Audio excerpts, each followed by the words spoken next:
tell me how you have such a following? Because it seems to me as a parliamentarian, there was always an obligation to let people know what you were doing, what questions you were raising, what speeches you were making, to invite some response. Not everybody wishes to engage in X and social media activities, but I find it very popular, particularly with my party members. They follow me on Twitter, X, and on Facebook.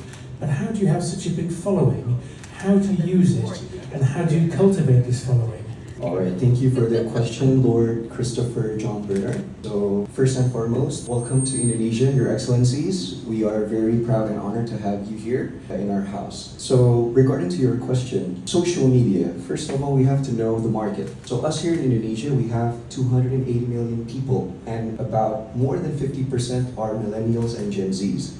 And in order to interact with them, the most effective tool would be social media. So social media has become a fifth power in democracy here in Indonesia. And regarding to your question is more so how you utilize and monetize the social media.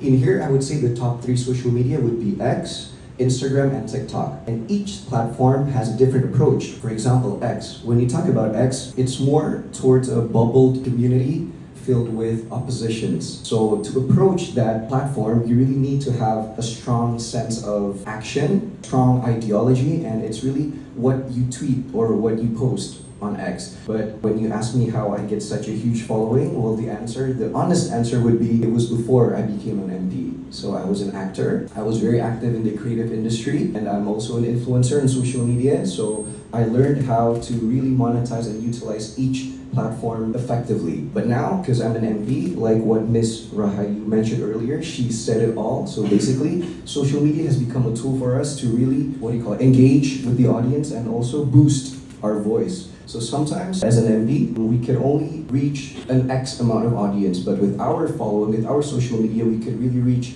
different levels of audience, different markets of the community, and also like what she said, now with the open engagement on Instagram and also TikTok, we can reach even larger audience. And speaking of diplomacy, we also now here as the young MPs, we focus on a strand of diplomacy called digital diplomacy. We utilize negotiation, representation, and communication through social media. That will be all. Thank you very much. Any other questions? Frequency, okay. On the social media? Yeah. Okay, so maybe each of us has a different marketing strategy, but as for me, I post on Instagram 3 to 4 times a week. On TikTok, it would be more sporadic because TikTok has an open engagement, so it doesn't matter if you post 2 times a day or 3 times a day. It really depends on the content itself.